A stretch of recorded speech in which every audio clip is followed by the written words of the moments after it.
What's up, YouTube? Welcome back to another TB Fit YouTube video. Today, I wanted to take it back to my track and field days because some of those exercises that I learned from track, from specifically the warm-ups, prepping yourself to run and prepping yourself to do the track workout, I use a lot of those to this day before I lift or before even, before after I do yoga to wake my body up for the day. Like, I do them all the time because they make my body feel good and they help me move better throughout the day when I'm opening them up in those warm-up exercises. Let's get into it in 3, 2, 1.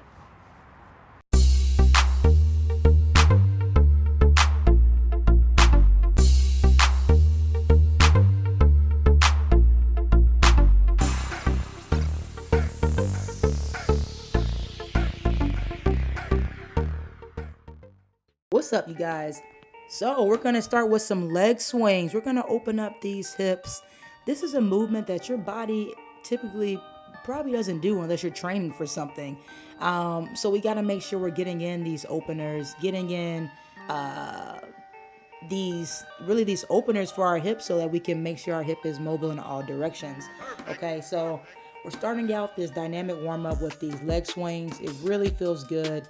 It really gets you in a position where your hips are ready to move at a fast pace if you're doing any running or any leg-based exercise. So it's definitely a really good thing to do.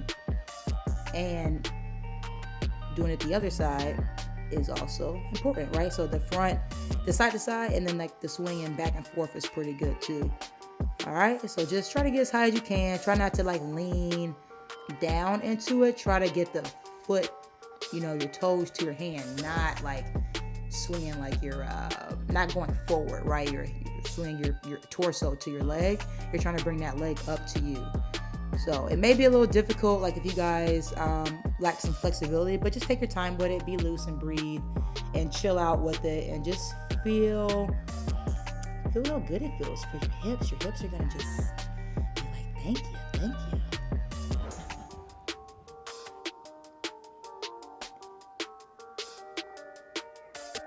So we're walking it out with a single leg RDL, swing, and then balance control, knee high. Walk it out, 1, 2, 3, opposite side, swing, hinge, knee high. We're going all the way down, ladies and gents.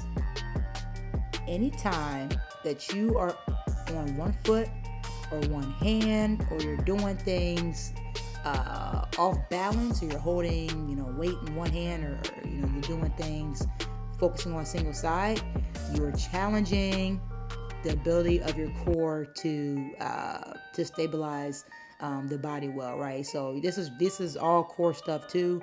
This is all stability stuff, all very functional stuff. So it's important to train unilaterally. All that means is single-sided. So it's important to train single-sided motion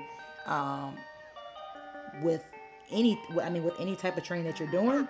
So we're doing this dynamic kind of track and field warm-up right now, but any style of training that you're doing or any workout, you better be incorporating that single-sided work, guys. It's so important.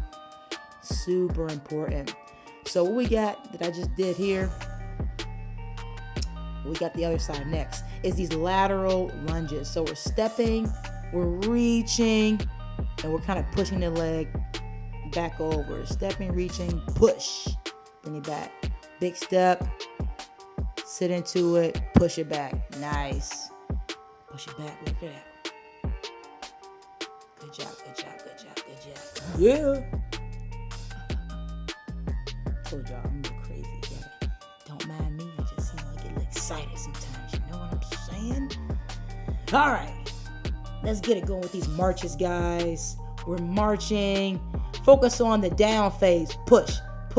Force output into the ground. That's the focus, not the knee high. Focus is that turnover, right? That pushing into the ground. Teaching your body how to produce force into the ground. All right. Next thing up, we're going to get up high. As high as we can. Push the ground. Jump. Knee high. Jump. Yep. Same thing. Other side. Let's see what we got here. Skip and push. Skip and push. Nice. Skip and push. Oh, yeah.